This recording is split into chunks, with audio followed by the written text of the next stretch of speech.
Yeah, man. Shout my nigga, the tactician, man. Uh, and like I said, we put emphasis on that. We ain't never have to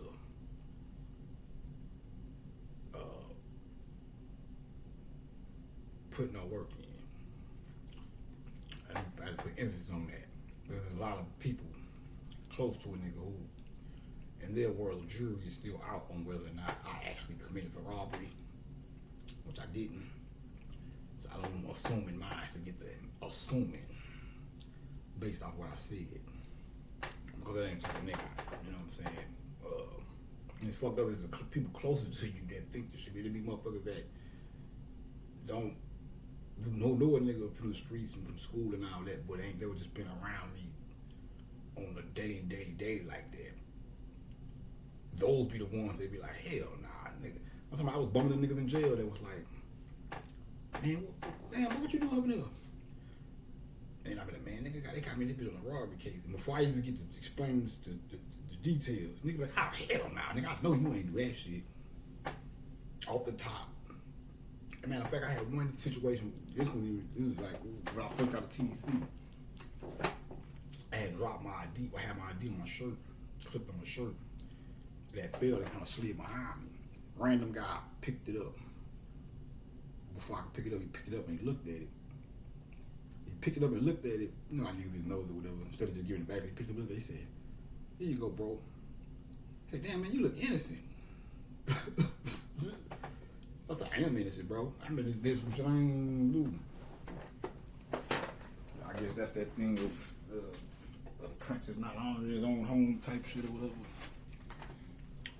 But yeah, that's how the world works.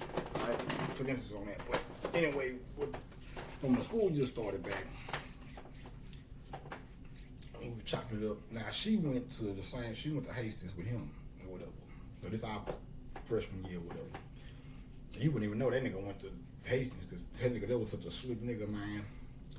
He, hand sanitizer.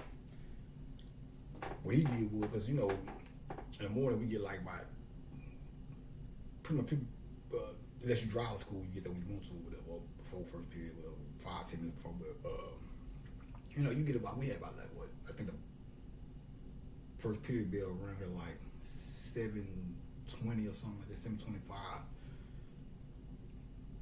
So we usually get up there. Well, when you ain't driving, you get up there by like 6:40. I had a whip, so I usually get up there by 7 or something, just to fuck around like 20 minutes and shit. Holler at the lady, chop it up, and then sell a little grass. A lot of niggas, that's why a lot of niggas just come get grass from me in the morning, then they'll go skip. That's why I was saying what I said about my partner skipping and blooming and shit. They'll come get grass from a nigga, a couple of sweets and shit. Because I would sell sacks at the house.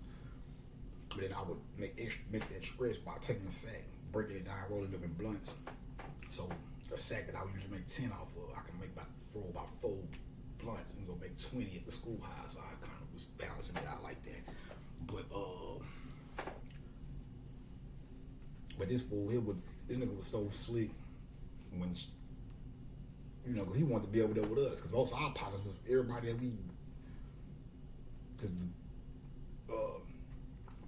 me, him, and I would say I had another partner. Me and him wasn't necessarily, we didn't hang out on the street, but he was like one of the only other dudes that was just my age and like street. And but even before he got to show you how messy women is, though, back to that backbiting shit. How messy women be. There's one chick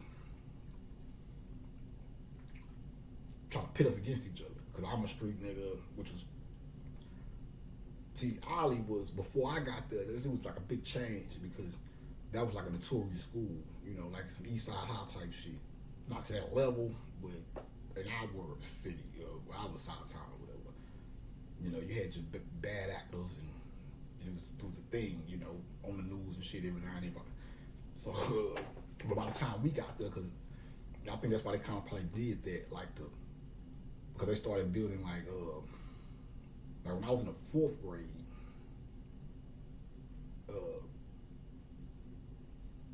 when I was in the 5th grade, they built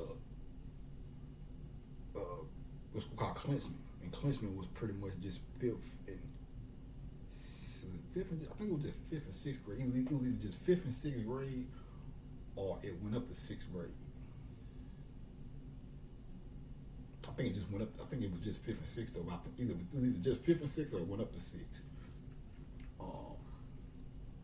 But so I was a Betty Best my fourth grade year. Then I outlived my fifth grade year because Betty Best didn't have fifth grade or whatever no more. They was making changes and shit within the district or whatever. And Outley was like kind of far from where we probably about like a 15-minute drive or whatever from where we was at or whatever. So we was getting bussed over there. And then by that time, after that year, they had built the fifth and the sixth. That's what it was. It was a fifth and sixth grade. It's an intermediate school. That's what it's called. So it was a fifth and sixth grade, just fifth and sixth grade.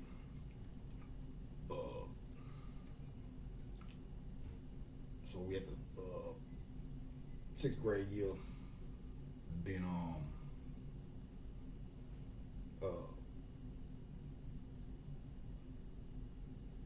all throughout those years, you would hear stories about, Ollie is terrible. It was a thing. Then by the time I got there, it had kind of calmed down. So by the time I got there, I was really the only street nigga there at that a nigga that young in the streets at the school or whatever. But I'm a mild mannered nigga, so it ain't like I was in that bitch causing trouble. I would fuck people up.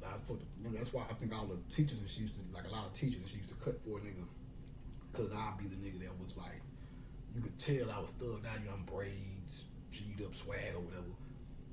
But I'm well mannered. I'm been that bitch learning too as well. So it's like, that's why I always think about Miss Potier, man. I don't know where she get either, but even when I'm teaching y'all, that's why I be having a certain thing. That's why I be going out there. I don't know if she passed or not. That's her coming through me, but I noticed my teaching style is like hers because that's what she used to do. She would like have, you got to, you had your academia aspect, what she's supposed to teach, the book thing. And would she teach that too? Or was she supposed to teach for the day? For a lot of times, she would teach, and somehow, some way, she would veer off from what, the academia was.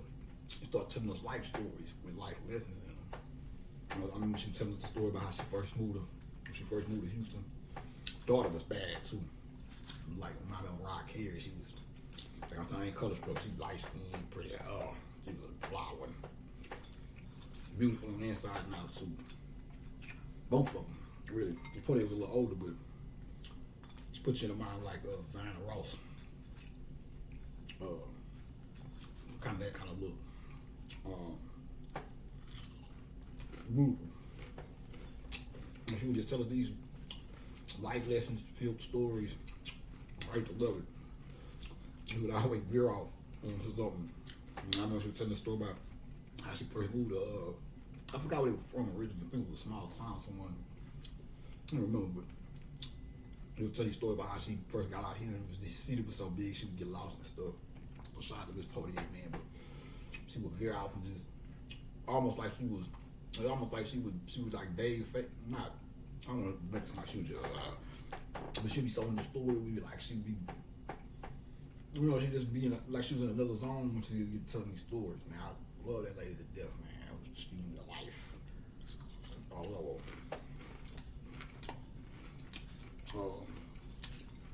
I used to have the long, pretty hair.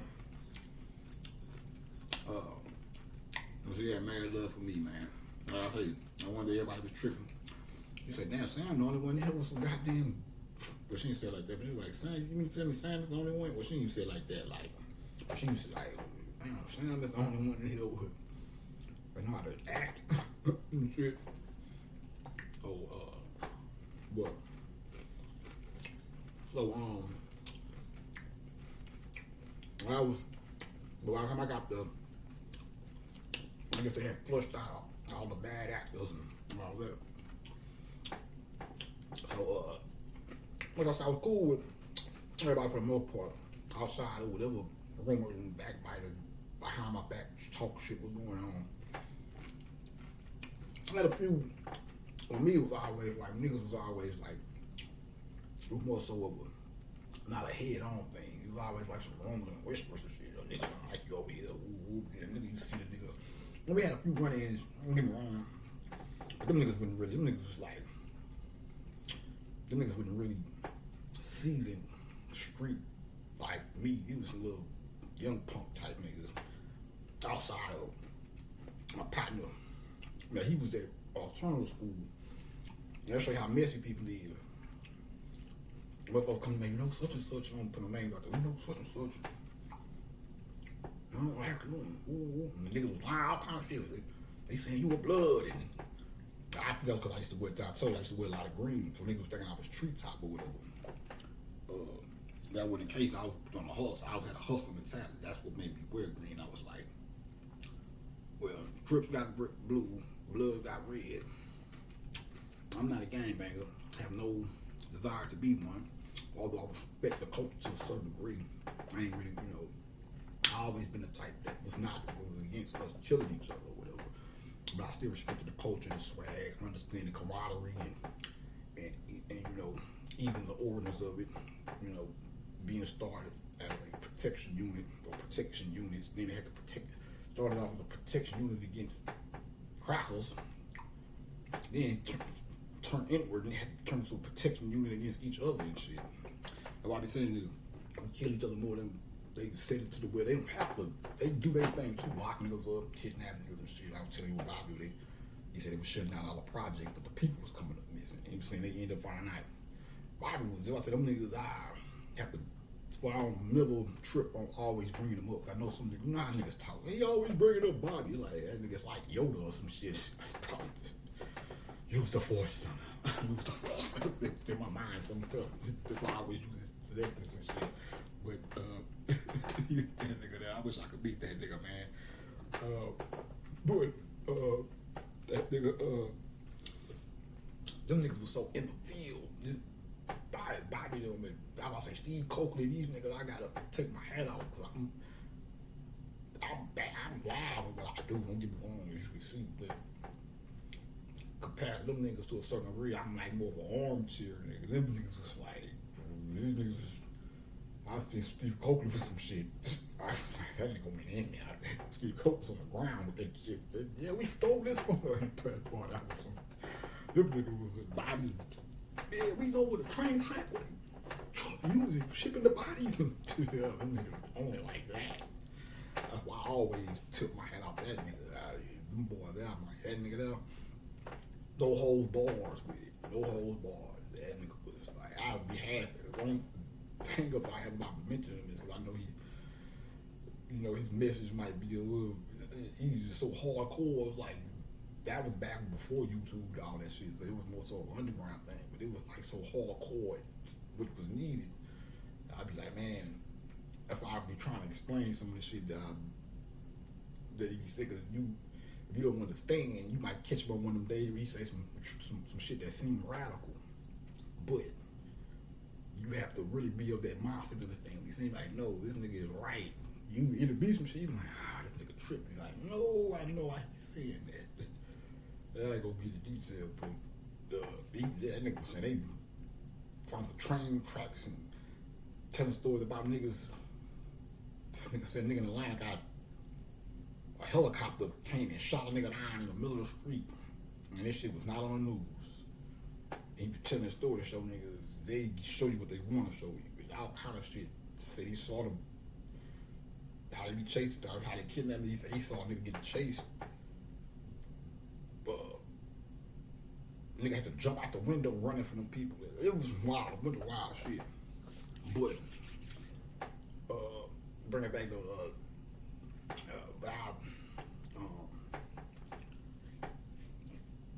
and desire to be a Crip or a Blood. I was always about bread, money. So my class, why am I my color green? Not really privy to the fact that you have some treetop shit out there in Cali or whatever. Cause we really seen the blue and the red. I think baby blue is, ironically, some blood, the Swan Gang or some shit like that. The Swans or something. If they should Skyline. Don't give me the line. I don't want to fuck no shit up. But Cali can test better than that. I don't know. I just remember hearing these things. But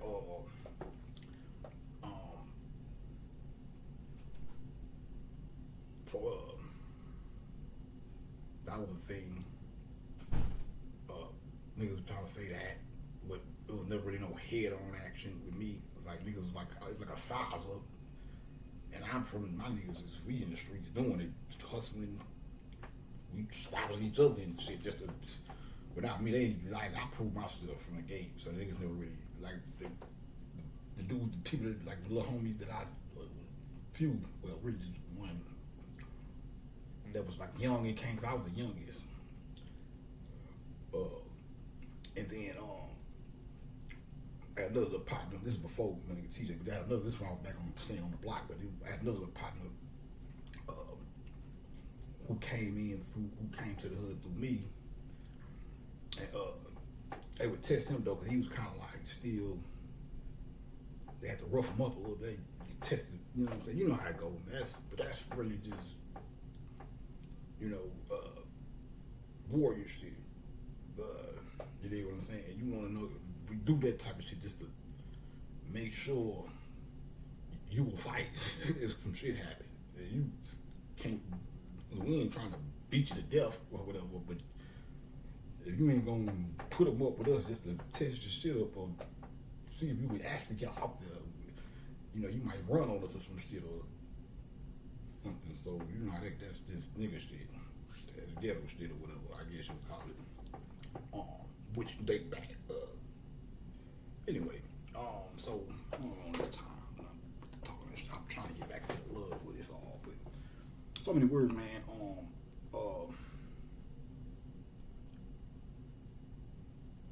The other cat that would be probably the equivalent to me as a young street nigga, he was still at the alternative school, and then people figuring it. You know how that is, but he's a young G. So I already trying to put us against each other. I don't even know this nigga. I ain't never seen him before. Such and such and over there. He's talking about this, that. He gonna whoop your ass when he see you. I'm like, I don't know this nigga. It was live, so I was like, he's this and that. I'm like, I don't even know this nigga. But not scared of him. I'm just like, we'll just cross that bridge when we get there or whatever. Because I don't even know this nigga. There was this one girl in particular. She'd be like, saying such and such, trying to get me to start talking shit about I'm a man, so I'm like, I'm not feeding into it. So I would say shit like, look, man, I don't know what the nigga is, or if he's really saying this, anybody saying that about me, that I'm not born shit. It's whatever. If they're saying this, don't even get me to talking shit about the nigga, and I don't even know if he's talking shit about me. I see the bullshit before it started. And show you, I'm glad I was like to show you knew it. When he finally got to our school, I remember the day he was in line, the lunch line. I thought, this guy about me walk over here. So I walk out. I don't say nothing. I just walk behind him because the nigga got beef. You gonna say something. So I just walk behind the line. I don't know how. I just walk behind the line. And so I saying, hey, what's up, bro? Hey, these niggas talking to me. That's bullshit, bro. I don't know. And from that point on, we was cool in the motherfucker. I'm talking about cool to the point to where when we got to find out the high school, nigga, sometimes he when he let me spend my money, man, bro, put your money up. I got lunch today. Ooh, my nigga, man. Cool nigga. Pretty much you just from the other side of the beltway to me, but cool nigga. But I knew just so you as a key how message to get, man. It was but like outside of that, it was everybody else was just regular kids and shit. So that's why I was telling you about the girls. I like when it was talking about with Sam, they'd come back the chicken that look like a Leah. Come back, but they saying you mess with this girl, you got a girl here and a girl. I was like, them people don't even know me outside of school. I don't have no girlfriend here, and I'm not messing with nobody particularly in this school. And these people don't even know me outside of school. So what the fuck are they talking about? So it was just that type of shit. And what the fuck was I talking about? But anyway, so what the fuck was I going with that? Oh yeah. Anyway, but so when my partner T finally got there, he was just a regular kid too. But like we had classes together and shit, we be chopping it up. And I was able to relate to him because I was a smart nigga, so we be talking, school shit or whatever, just talking regular shit, and I be putting him on shit. Man, whoop and bone and da. And like I say, when I moved from Forum and I moved to Beachnet, he stayed across the street, so he would come over there. And when I finally moved over there, he started coming. When I stayed on Forum, it was too far. When I moved on Beachnet, he started coming over there to my crib and shit. And then we started kicking it or whatever. And then he started developing into the street mentality. So it was like an intelligent gangster situation or whatever. So we thought like real G'd up niggas. Like we wasn't just run out there and shoot a nigga down type shit. And no shit like that. We was all about. We had some proof about ourselves, but yeah, man. And then we knew how to hustle with intelligence and shit. Come up with ways to maneuver with the grind. But anyway, when we left Ollie, he ended up having to go to Hastings. I ended up going to Elsie. But him and then a lot of my other homeboys had niggas from when I moved to Beachnet, I started meeting other partners that was around my age or whatever. So we always at Elsie for the most part. He was like the only one that went to Hastings. But then nigga here, by him coming over there the first day of school, and from the first day of school, he spent every first 20 minutes, because Elsie and Hastings right there, so our bells ring at the same time and all that shit. But he spent every morning, the first 20, 30 minutes that we would spend waiting for the first bell to ring. He would spend it over there with us from the beginning of school. So much so, because you're not supposed to do that. So a lot of people, while everybody else would have to run and duck and be getting caught for trying to come from Hastings to Elsie in the morning and fuck around, whatever. This nigga went to Hastings, but he had everybody thinking he went to this type of shit I'm talking about. He had the hall monitors and everybody thinking he went to Elsie because from the first day he was going, he came over there in the morning and he just kept coming every morning. So it was like, oh, they didn't send with me. I'm popular, so they associate they can see the face. They're like, oh, he always been around. They would never know. They never thought he went to Hastings, but he was always there from the beginning. Smart nigga. I'm talking about from the every day from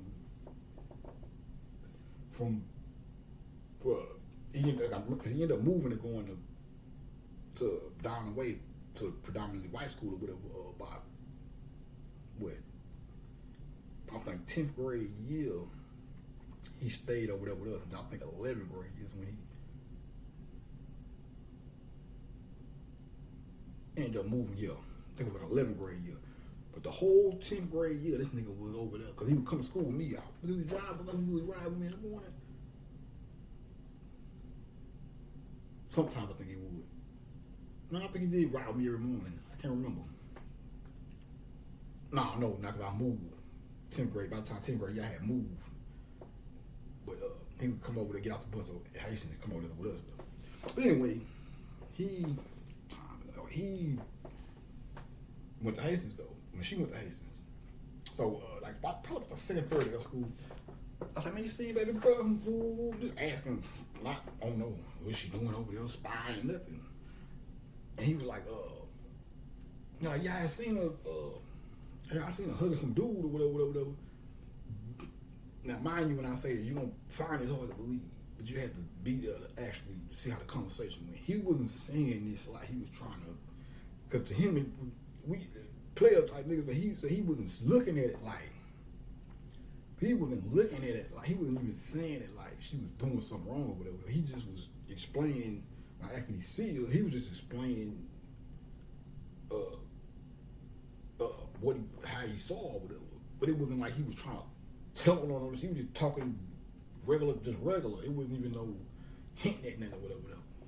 I was like, yo, woo woo. But I wasn't even tripping either. You know what I'm saying? Blah, blah, blah. I wasn't tripping on it because I hugged women. Because when I started, me and her was going together, I was turning chicks down at school because I was on some one woman man shit or whatever. That's how love you get love a bad name because people get love a bad name. I'm embarrassed. Not even say she was cheating or whatever, but I was on some, but they show you how fucked up the shit is. Love is these days, or it can be, because you be embarrassed even to say you a faithful person or some shit. But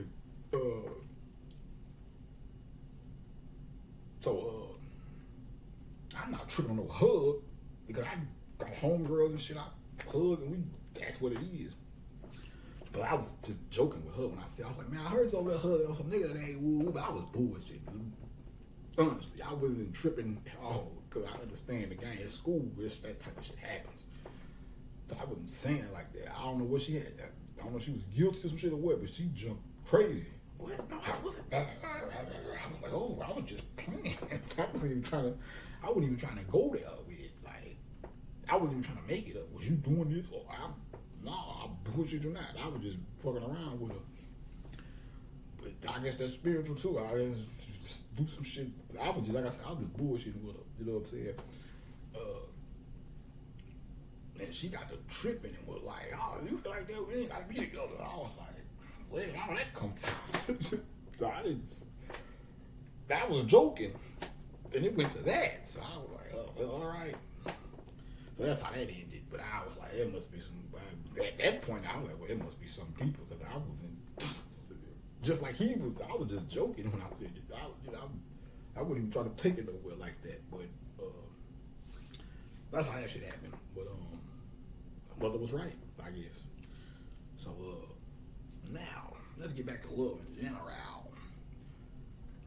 Like I said, I think that was Bon Jovi. It was say you give love a bad name. Now that's a real thing right there, man. Because like I said, when people come into the situation and they're devoted, and they're really, really, really committed to the situation, and then they find out they're being made a fool of, that's damaging. You know what I'm saying? It breaks down the trust. It breaks down the individual's trust in the concept of a relationship, period. And we've been going through this so much to where, to bring it back to R&B, you can even see it in the R&B, a lot of the R&B today. Like it ain't no more, you send me slang. It's good shit out there. You don't hear that's I take the long way home. And that shit is, when you hear them type of, that's real shit. Like when I used to hear them songs, it's like, yeah, that's real shit. When you, the girl you like and shit, you send the pretty brown eyes, that shit, you could feel that shit. I had a girl I liked with pretty brown eyes. I ended up getting it too in the 3rd grade when I won the Players of the Year award. But pretty brown eyes, that shit, you could feel that shit because it was that love. It was more of a love and the ass and the music pumping that shit. So you know, there's like now R&B comes more from a place of people who are, to me it seems like they're willing to love, but they're afraid to love. So it comes out as, it's more of a, what am I trying to say?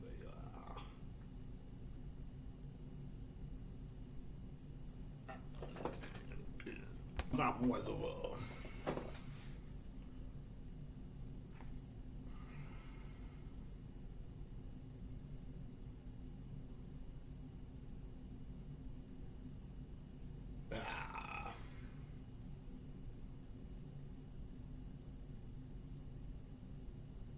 I don't know. I'm trying to put it in the words because I'm conflicted because I don't want to paint with too broad of a brush. It's because you do have people that still out there in the spirit of love and making that kind of music, but I guess it's the mainstream. I'm trying to say, you hear more on the mainstream, it's more of a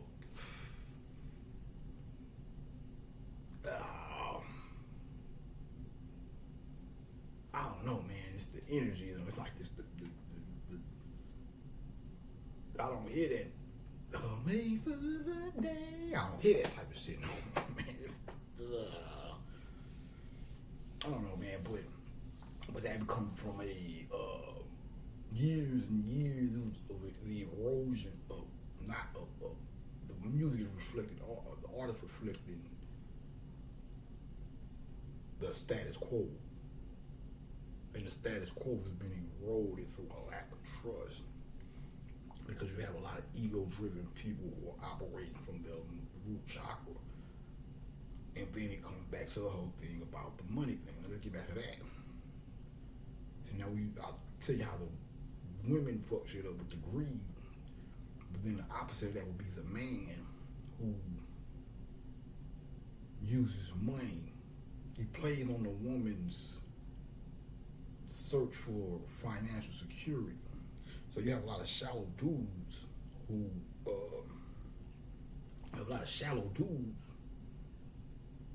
can shell out money. That's why you hear, even with rap, 'cause I come from an era where really giving money to a girl, tricking out on a girl was lame. All that buying a person, I bought the bitch a Gucci bag, and yeah, and I'll buy your bitch a Bentley and let her cry in it. All this stuff dumb shit. I'm from an era where you see that shit, nigga be like, how could some non-players? How could some and then niggas had a nerve talking about they players.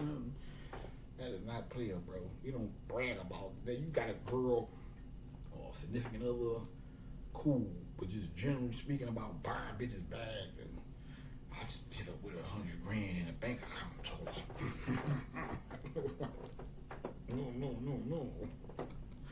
No, sir. Not now. We don't come from that.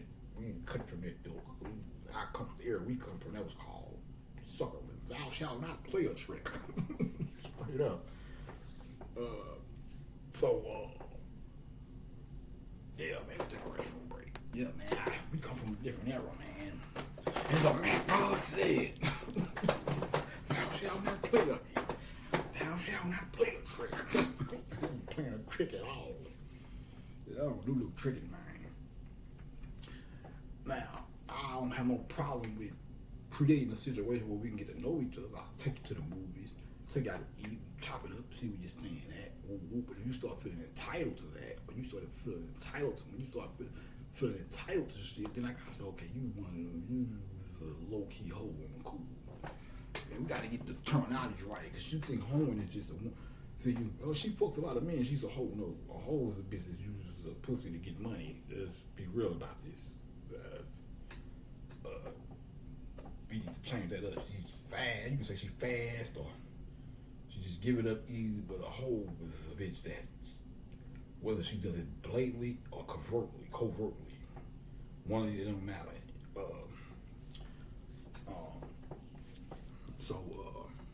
I always say,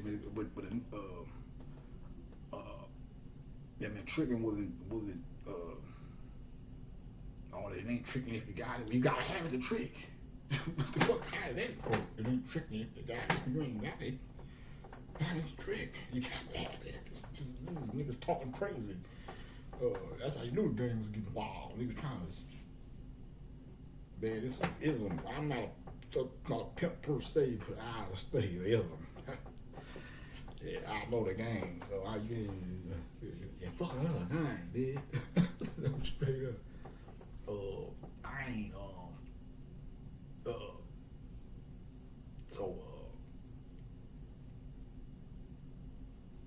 but the shit got what's the word I'm looking for?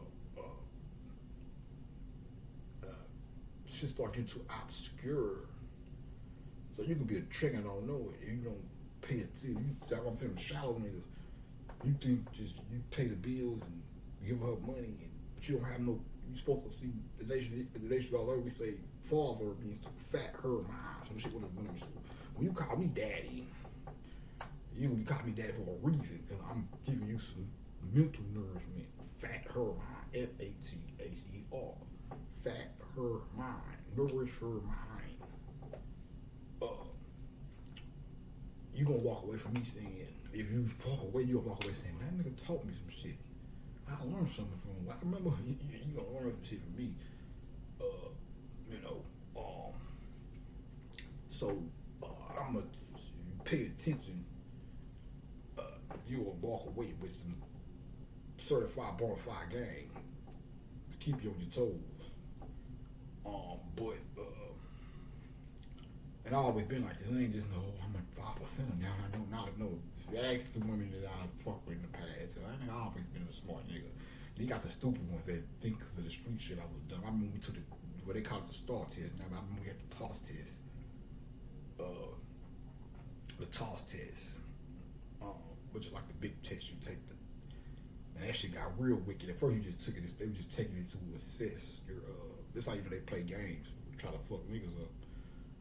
People up period to make it harder. But the toss test used to be just something to assess where the students learning was at.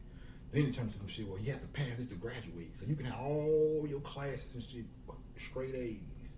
But if you fail this one bullshit test, you don't graduate. You have to keep taking it until you graduate. That's bullshit. Certified bullshit. Who started that dumb shit? And then I heard the fucking somebody know. We didn't get into that.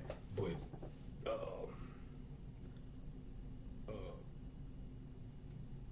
I had to check that shit out anyway, because I don't want to put this anything out, but I'm gonna say that. But I ain't clear on it right now, but I wanted to say something about some shit. But as far as the rings, graduation rings, the company that I ain't gonna get into that. The graduation rings, shit, I don't know my facts clear. I don't even know if it was that or whatever. But anyway. But it was 3 sections. I think it was math, science, and like literature or history or some shit like that. There was 3 sections. And I was in the 90s on 2 of them, and then I think the third one was the upper A's. So I passed all my shit. I remember we was in the hallway chopping it up, me and my homegirl. Everybody was talking about, once you get your results back, everybody like, I passed. So I was talking to my homegirls. And she like, look, I'm like, yeah, me too. And then the other girl walked up like, girl, yeah, I passed. You talking to her, to the one. She like, girl, yeah, I passed. And then she looked at me like, well, yeah, I already know you failed. I'm like, what? Read them in week, bitch. Oh my God, yes, bitch, give me my shit back. You filth bag. You assuming acid. You. That's the moment one of the more memorable ones of high school. I like it that time. Yeah, bitch. I know you. I don't. Because she looked at her girl shit and was like, oh. And she looked at me like, well, I already know you failed, so I'll put you under that impression, bitch. You don't know the young scholar. Let me give you this and pop my collar, bitch. You open that shit up and I'm like, oh, yes, bitch. Give me my shit back. You ain't fucking with no dummy. Probably wish you would have taken some pussy or something now. You goofball. Dummies. So yeah, man. But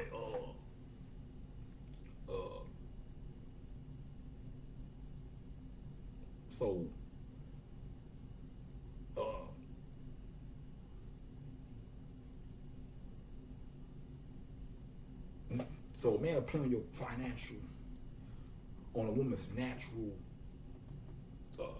inclination towards financial security, but he won't have nothing else to offer you, and then you will start to I think I've spoken it before, we'll recap it up, but you will start to, when you start feeling like something's lacking in a relationship, and that'll be it. You be like, this nigga can't talk about nothing, he don't want to meet you halfway. I get away from that girl that you say, I'm the type of nigga, I'm gonna sit there and watch the chick flick with you. Yeah, because yeah, you know, that bitch was wrong for that. Nah, I wouldn't have done that. Oh, because like I said, even with She's All that's more so a team flick. But I wouldn't put it under the chick. I put it under the team flick. I wouldn't put it under the all the way chick flicky. But I mean, I'm gonna watch this shit with you. That's, I'm gonna conversate with you. We want to talk about now. You get too crazy. And I'm gonna tell me about entertainment crushes and shit. I don't want to hear that bullshit. That goddamn wow, bitch, going on now. You're getting too far. I don't want to hear it, bitch. I don't even lust over the goddamn female singers and rappers and shit like that. I acknowledge the beauty. Just like a baby girl, I always. Now it's a little different because you see them on Instagram. They booty shorts and shit. You know, just coming up, I always respected women of the arts more so. Of course, you seem like that. She's beautiful. I wouldn't mind dating her. Just common sense. But you don't necessarily lust. I'm going to get the lotion for him and shit. Shit like that. Yeah, when the nigga go with the lotion, it's more so for the porn shit. You go have your business. Janet Jack me or some shit. You ain't grabbing the fucking, oh, let me go get this goddamn brandy poster. No, so I just, it's always been like that with me. I could always acknowledge the beauty, and that's how it was with me with the entertainment chicks. It was like I always acknowledge the beauty, and you know, of course you're gonna do that. Like, that's bad. She bad, but I'm a patriot of arts myself, so to me, it was always more about the arts, whatever they were doing, whether it be singing, rapping, entertainment, or whatever. But I never just necessarily lusted after some singers and shit like that, or actors. You see them like, she bad, Holly Berry fine, yeah, she fine, but they were like, oh, I can't have me go to the restaurant. No, not with them. It's categories and shit. But you go to the restaurant with the nudie book. But we had nudie books, but I don't know if they still do that shit now.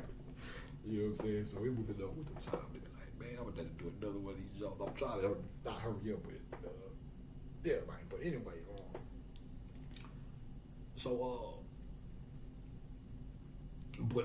you end up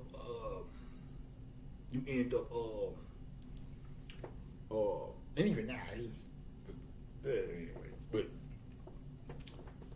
you end up in those type of situations because that's shallow. It's back to the root chakra. But it's just common knowledge itself. And we just not even getting to the age where we know about chakras and shit. So if you don't know what you operating from, if you don't understand that there's a root chakra that your consciousness can get stuck in, and you don't understand that you're supposed to be dealing with life above that level, above that animalistic level, you will find yourself having problems. Some people is comfortable there, but I don't know what you say. I know that shit comes with headaches and shit, because you don't really know yourself. You don't really know yourself until you start operating from your higher self, because that's when you bring to the true self. Then you can function from a divinity type of level, or at least a decent human being level, as opposed to somebody that just do anything just to get a fucking paycheck or scheme on a person to get their bread or whatever. So I think R&B, I think the more and more rap dominated, and then when rap became too materialistic, by it having so much of a sway on R&B, or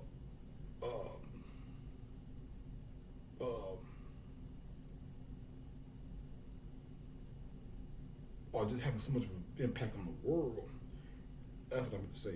By having so much impact on the world, it started to affect R&B because most people started, or most blacks or whatever you want to call it, but by it being so influential, you ain't got no money, you ain't shit mentality, it started to decay the actual love element. So,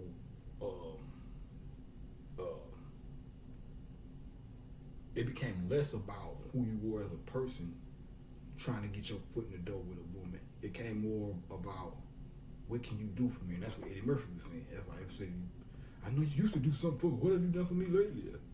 Sorry, Janet. But he said it. The opposite was Mr. Apple. But that's what he was trying to say. This shit then went into it. It went in. It became too much about that. I tell a story. I ain't gonna say her name. I don't know if she want to be mentioned. That's my girl. I like them though. But one chick entertainer. I heard a story about her and dude together. I don't know what happened, but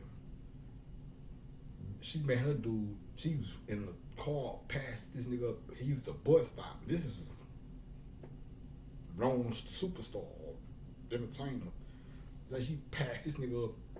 She driving and passed niggas at the bus stop, passed my son at the bus stop and said, oh, double back and went and picked them up.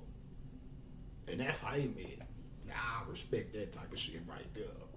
I ain't together no more. I don't know what happened, but that's the type of shit I'm talking about. That's a 90 girl era shit. They from that era too. So I'm gonna put your name out there, but if you know the story, you probably know what I'm talking about. But that's the type of shit I'm talking about. That's Astro World type of shit. That's why I say love was more innocent.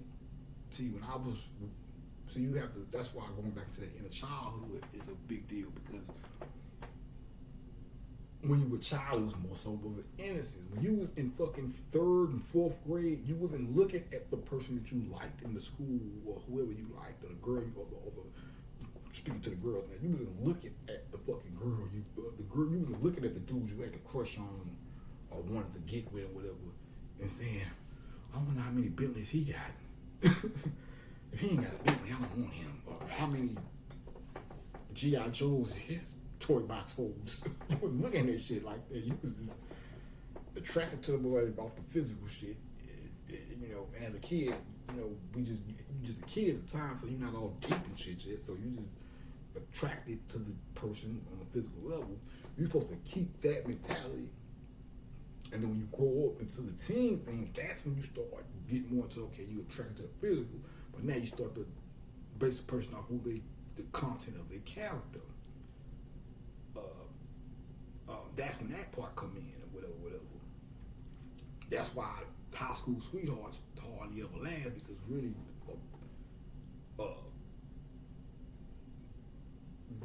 most people don't even develop into to that level of thinking where you are that much concerned about the content of. Not saying you get about the middle school, you start, it gets deeper than just right. I love it. I like you. Do you like me back and shit? It gets a little deeper than that, but it's still, you still ain't looking at this motherfucker like, because you ain't thinking necessarily on the terms of, you still stay with your mom and daddy and shit. You're not thinking on the terms of, well, what kind of asshole this motherfucker can turn into once we get in an apartment together or whatever. You ain't thinking like, this is the type of shit you have to think about. As a, fast forward to the grown-up thing, this is the type of things you have to think about. See, that's like COVID came around, right? What I was hearing was the domestic violence went up. You niggas probably sitting at home, can't get away from each other, eating pork and salt, not drinking enough water, drinking liquor, bringing out that teen cool energy, and slightly insane energy, don't like it, just can't dodge your level. A lot of motherfuckers get together and probably get together genuinely at first, but then don't like each other, don't want to break up because they can't afford to live separately. I had women tell me, I just need some help, but it's just wild when you hear that. So once everybody was quarantined or whatever, you can't leave. Usually you might be able to, but she works she's at home between 2 and 9, so I can stay out between them. When she go to work, I'll come home. So it made sense to me when I started hearing that shit. It was like domestic violence went up and shit, because you niggas sitting at home eating fat bags and shit. Just can't stand each other, fucking and fighting, and don't know how to realize you ain't meant for each other, and stand together for false pretense and shit. It probably was the women. These days, women are more fucking violent than the men. I think y'all probably start the fights more so now. Y'all got all aggressive and shit. For to jump up and punch on niggas, because niggas done got more softer these days. So now y'all feel like y'all can get away with punching a nigga in his jaw. Going on, going on. I told you, I'm the type of nigga I am. The bitch slapped me, I slapped on reflex. I was not even thinking. I looked at my hand. Whoa, don't do that no more. That bitch said, fuck me up. I didn't think, well, it just was like a reflex. You give what you give out, I guess. That shit is real, So, I'm not, especially if you bigger than me and shit, bitch. I don't give a fuck about you being that girl. I feel like I gotta pull that fucking Hawk out and get the poke in your head and get off you, bitch. I'll stab you to death in that hole. Yeah, because I ain't putting my hands on you. I ain't trying to fight. I'd rather get out the door and go on about my business before I do that. But if I can't get out that door or I can't avoid the situation and you got a little weight on you, bitch, I'll pull that blade out. $150, $150 after $150. Stab a bitch to my arm, get tired before I let you fuck me up. Tired. Yes, yeah, I say, I'm a little nigga, so it ain't, I don't fall and hit my head the wrong way. Some old shit happen, and I will stab you and shoot too. That is a thing too. Yeah, if I the burner too, I'll off the burner, bust you in your ass. I don't give a fuck about that. Yeah, I don't hit women because I can say that because I don't hit women. I try to be as fast as I possibly can. So if it comes to the point to where we fighting or you putting your hands up, I will bust you in your ass. As for future references for whoever I end up. But at this point, I probably wouldn't even attract that kind of energy. You know. Yeah. So what happened? See, that's like I was telling you about jail. When you're in jail, you either live in denial and just run around that bitch and be in the day room all day, hopping from niggas, hopping from homeboy, hanging with your homeboy, or playing dominoes and shit all day. And that's cool too, but if you ain't reflecting, taking time to yourself and using that time to reflect and shit and get to know your inner self or whatever and figuring out what the fuck you doing down there. It's all a waste. It's really a waste anyway, just being there, but I'm just saying. But, cause that's what I said, I was down there. I did a lot of reflection. I started doing a lot of inner work. Like I said, I was not inner work like Ron Manning. I know I didn't do shit when I be in there. But I had time to, like Pac said, when I Pac tripped, when they fucked up and they locked Pac up because they gave him too much time to think. He was right. I was that bitch just reflecting on all kind of, start coming up with all kind of, I used to sit back and run my whole life back in my head. And that's why I did that. Maybe that's why this is, and figuring shit out. So when COVID happened, there was no more running and escaping and getting away and shit. You had to sit down with that motherfucker. And if you didn't know how to, I was just assuming, I was by myself and shit, so wasn't no thing with me, but I'm just assuming, just based off of human nature. If you wasn't sitting in that motherfucker trying to understand who you were as a person and who that other person is, and seeing if y'all could totally get it together, or what y'all need to do, if mending whatever problems y'all had in a relationship was not a priority to you from a fair standpoint and a give and take standpoint, then I can see domestic violence raising up, especially going back to the diet. That's not bullshit around. I know you hard head eating niggas, pork chops, and I gotta have my baby back ribs and all this shit. Probably that be eating ribs and pepperoni pizzas and salt and not knowing this shit is creating a temperament or stimulating a temperament. I know it because let me eat some salty shit or whatever, and I ain't got enough water, and I already got some problems that I've been thinking about in my mind. I be mad, I just don't express it and go out and fuck with people, but in my mind, I be like, fuck this shit. The maniac come out, I have to, okay, calm down. Don't get some water, Sam, just chill out. Yeah. You know what I'm saying? That's why not having money is dangerous. Not just because you can't go and buy Bentleys and shit, but just you need water. Water and food. You're not yourself when you're hungry. Trust me. That's why I said you can't. I'm not condoning the behavior, but I need to sell some dope for worst come to worst. The drugs kept the hood from starving. Fuck the dumb shit. So that's if you already in a pot, I'm not. That's better than me catching a nigga at the drive-thru telling a nigga better than me than the cops. You know where that line come from. McDonald's is my spot. No, it's better than being that nigga. Run it, bitch. You know what I'm saying? That's why I ain't the McGruff the crime dog. I only shot the Harlem McGruff, but I ain't the McGruff the crime dog.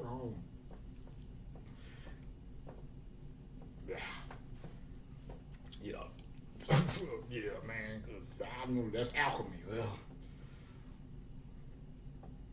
this is 90s talking, late 80s shit. Jobs is scarce, but give me a pack. At least I try. But see, that's why I put the weed. When I was trying to crack name, but it was too footballish for me on the block. 40 niggas in the window of one car trying to get through it. 30 niggas like, that was my cover. I said, you know what, I'm gonna give me some grass and just sell it to these niggas and everybody else. And, that was my thing right there. But that's alchemy. Fuck it, the drug was there. Because at the end of the day, niggas like, well, they poison the community. That's why I ain't hard on most conscious people they're poisoning the community and the big talk, y'all glorifying it. I think it is time to get off the dumb shit. It's good to, don't get me wrong, it's good. Ain't nothing wrong with documentaries and shit about drug dealers and shit, because a lot of them niggas be, some of them niggas be agents, but a lot of them niggas be straight up rebels, and you can get niggas, they're anti-government, so you can, it's like a Robin Hood thing to a certain degree. On difference they sell a dope, but this is called choices. So it's a poison in the hood, but you don't, well, are they poisoning, are the pizza places poisoning people when they sell them all this cheese and shit? They call, you don't see me, shut up, it's called choices. I was like them niggas who was saying, oh, they poisoning the community and shit. I'd be outside with picket signs, stop eating the cheese, shut down Borden's milk and all this shit. Like, no, I ain't gonna do that, step on them toes. I tell you what I know, we'll play a game called Take It or Let It Alone. Let the people decide. I ain't standing in front of JJ's Rib Shack talking about they're poisoning the community pork. That shit is worse than drugs. The pork, I'm telling you, it is worse than drugs, man. The pork, I know it might be hard to believe, man, but that shit is it's bad, man. It's no good. It's you might not be able to make the connection, but that shit is connected to all this killing and violence, and domestic violence. And you wondering why the nigga, the habitual wife beater, he eat pork chops every night and shit. So he's got a temperament that's created by this shit. Then they fed us the shit because we come from a culture where you didn't really eat this shit. And then we go through slavery and they feed you this shit because they know you don't supposed to eat this shit. Then we come out of slavery now. When we come out, we didn't know. We just thinking, we were so programmed eating shit, we didn't know. Then comes Elijah Muhammad. And I say that because over here, time to die. Okay? I say Elijah Muhammad and the Nation of Islam because this is a Christian nation. You ain't hearing about no fucking Muslims coming over. You heard about Christian crusades coming over here and taking over. So that's why America was always called a Christian nation. It's more multicultural and all this shit now. But it was always a Christian nation. That's why I say our introduction to any form of Islam was by, because we was ignorant to a lot of shit as black people, what was going on in the East and shit. All that shit. Our introduction to Islam was Nation of Islam.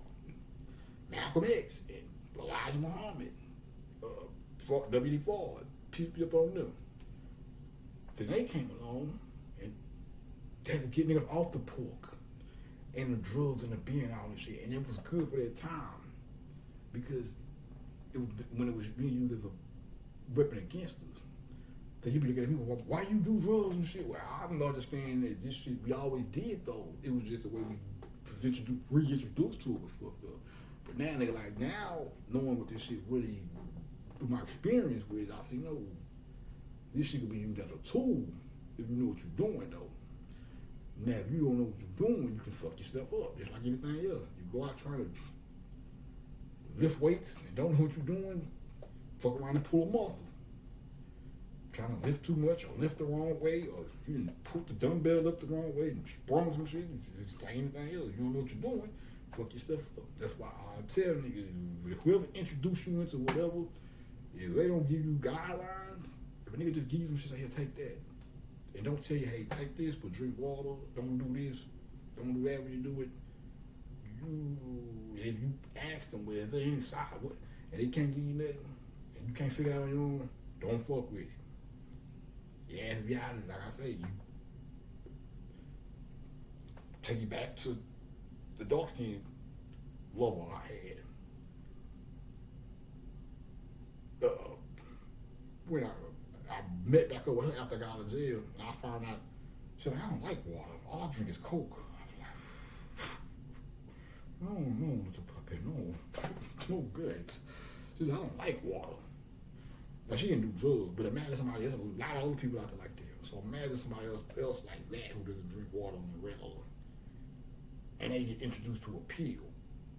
They're going to get fucked up because they already at a water deficit. You already dehydrated and don't know it. This pill you finna take, or even when you smoke weed, any type of shit you do, damn, they're going to dehydrate you. And you take some shit for the first time or whatever, and you pass out. Next thing you know, they sold them damn drugs. No. 20 other niggas took that same shit, but they was hydrated, and they had a good time, went home, woke up the next day, or woke up 2 days later, whatever you do, depending on what you do, and was all right. And you point at the pill, no, it's the person. They know what the fuck they doing. You know what you get into. So, but, yeah, man, so y'all niggas, that's why, if that's the case, that's just what I hear. I'm not, I didn't call the police station and say, well, what's the domestic violence? I'm just telling you what was the word chirping around the internet world when the COVID shit was popping off. But you don't see, this is about choices. Ultimately, now one hand you say, yeah, they put it because they put the shit in the community to fuck you up.